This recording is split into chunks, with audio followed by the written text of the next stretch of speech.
Hi guys, it's Mrs. Laskowski again. I am here outside on my back deck watching Eleanor paint. You want to say hi, Eleanor? Hi. She's doing a fabulous job. Look at that art. Oh my goodness. I'm impressed. Art. I thought it would be fun to read another story today, so I'm going to try and set up my camera like this. There we go. And the story I have for you today is called, goes along with our St. Patrick's Day theme, it's called The Luckiest Leprechaun, a Tail-Wagging Tale of Friendship. You notice how the word tail and tail both sound the same, but they look different? That's because this tail is like the tail of a dog, and this tale means a story. And it's by Justine Corman, illustrated by Denise Brunkus. Mackenzie O'Shamrock, at your service. But you can call me Mac. I'm a leprechaun, and I don't care if you believe in me or not. Get too close and I'll show you who's real with my hammer. I may be small, but we leprechauns are not to be trifled with. There, now that that's settled, pull up a toadstool, or a chair if you're too big, and I'll tell you my story. I was born beneath a fairy hill back when time was new. Ever since, I've been making shoes for the fairy folk and guarding my gold from greedy people. Treasure hunters have to get up pretty early in the morning to get the best of Mackenzie O'Shamrock. And since leprechauns work at night and sleep during the day, I'm up much earlier than most. Nope, they haven't made the human who could outsmart me.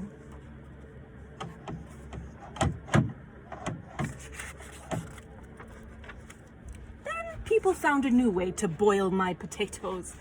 They stopped believing in leprechauns. They believed in all sorts of nonsense, but the little man making shoes beneath their very own hedge couldn't possibly exist. It got so only children and oddballs like Professor Chester believed in me. I didn't need people anyway. I had a nice home under a tree in a quiet park. As long as I had my gold and my work, this leprechaun was content. Every night I'd cobble for the fairies. Since all the little things do is dance and lose their shoes, business was steady. Every morning I'd pack away my tools and curl up in my cozy bed. And that's just what I was doing one fine morning when I heard a horrible scratching overhead. Dirt poured down on my favorite armchair as a pair of giant paws burst through the ceiling. Oh, my thimble collection clattered to the floor. I grabbed my hammer and ran outside to see who was wrecking my home. I expected a goblin or some other horrible monster. Who do you think it is? Who do you think it is, Eleanor? Making the dog. Maybe it's a dog? I found a shaggy red dog burying a stinky soup bone. Hey, you were right. Hello, she barked. Who are you? I'm Mackenzie O'Shamrock, I shouted. And you've got some nerve destroying my home. You'll not be stealing my gold, you mangy mortal. So just take your bone and go. Oh, I'm sorry. I didn't realize anyone was living here, the dog said. Is that your gold? It's very pretty. Go! Shoo! Get lost! I shouted. The dog didn't budge. Shaking her head, she said, Mommy, the way. Oh, I feel terrible. Mommy. I've got to make this up to you. I'll fix your house. Mom, the man is what my paint. It's okay. Just enjoy the story. I'll fix your house. I'll be your guard dog. I don't need a guard dog, I said. Oh, but you must need a friend. Everybody needs friends, the dog said. My name is Lucky. What's yours? Oh, that made me even madder. Mackenzie O'Shamrock! I yelled. Oh, that's right. You did tell me, Lucky replied. But that's so much to remember. May I just call you Mac? Oh, I hope we can be friends. Everything's more fun when you do it together, don't you think? Just the other day Oh, Lucky would have gone on like that for hours. But I told her to go away and stay away.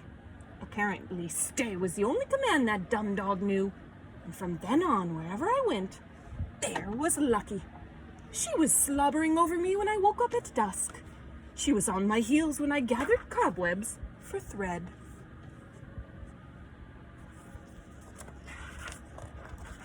Oh, Lucky even tailed me when I made my deliveries to the fairies. And she always had a cheerful word, or 100. It drove me nuts. That dog was even happy when it rained. Rain is where the rainbows come from, Lucky said. I love rainbows. Don't you? I could chase them all day. Oh, why don't you go chase them so I can get some quiet around here? I growled. After a while, Lucky learned not to talk so much, especially when I first woke up in the evening. I won't say we became friends, but she got to be slightly less annoying. Speaking of annoying, remember that human I mentioned a while back? The oddball who believed in leprechauns? That's right, Professor Chester.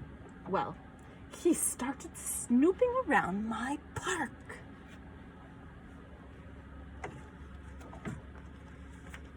He's after my gold, I cried. Maybe he just wants to be friends, Lucky suggested. I snorted. Humans want only one thing from a leprechaun. Gold. But he won't get the best of Mackenzie O'Shamrock. Professor Chester was getting dangerously close. He even found a fairy shoe. Don't worry, Mac, said Lucky. You've got your guard dog, remember? I won't let anything happen to your gold. I took no comfort in the mutt's ravings. I watched Professor Chester poring over his book of leprechaun lore. If only I could prove their existence, he muttered. I shuddered. Maybe he'll just go away, Lucky said. I thought about packing up, but I liked my cozy life under the tree. And besides, business was good, and it's not so easy to find a park filled with fairies. And then one day while I was sleeping, the professor found my tree. He was about to capture me and would have gotten my gold for sure when... Woof! Woof! Woof! Lucky came charging out of the woods. The professor cried, "Help! Monster! Help!" He dropped his map and he ran off screaming. I thought I was having a nightmare. I rolled over with a groan and then fell right back to sleep. Professor Chester just kept running until he wore out the soles of his shoes. Turned out, the professor was scared of dogs.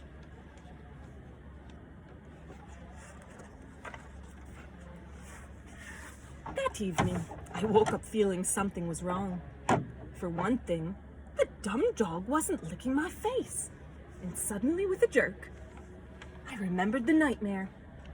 I checked for my gold in all of my secret hiding places. It was gone, and so was Lucky. I called Lucky's name until my voice was hoarse. But there was no answer. I felt as if I had lost my shadow and my friend. And then it hit me. My worst fear had come true. The dog wasn't as silly as she seemed.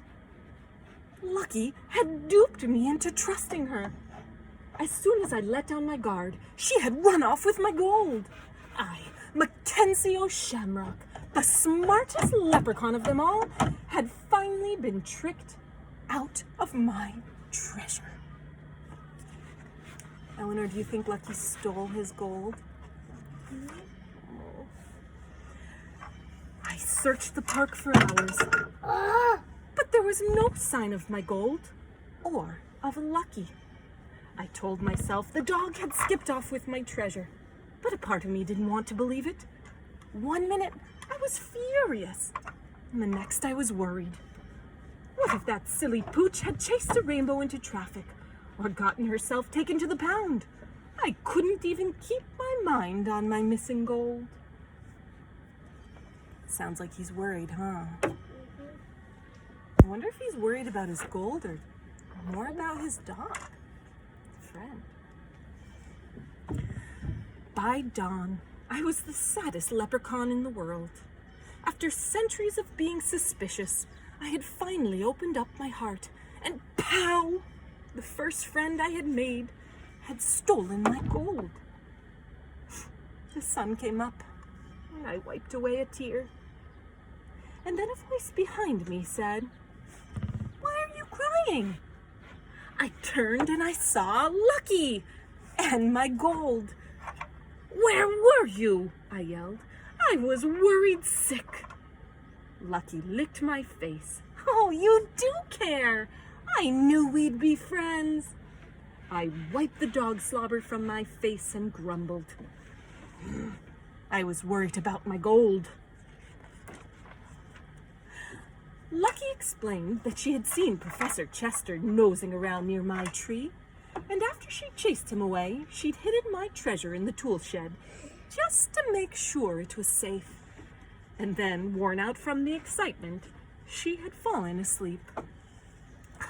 "Did you really spend all night looking for me?" Lucky asked. "And the gold?" I added hastily. But the damage was done. The dog knew I had cared, and she wouldn't stop wagging her tail over it. And so there's my story. Leprechaun gets gold. Leprechaun gets dog. Leprechaun loses gold. Leprechaun admits that a loyal friend is worth more than gold, as long as the friend doesn't slobber too much. And now if that isn't a tale worth telling upon a toadstool, I'm not sure.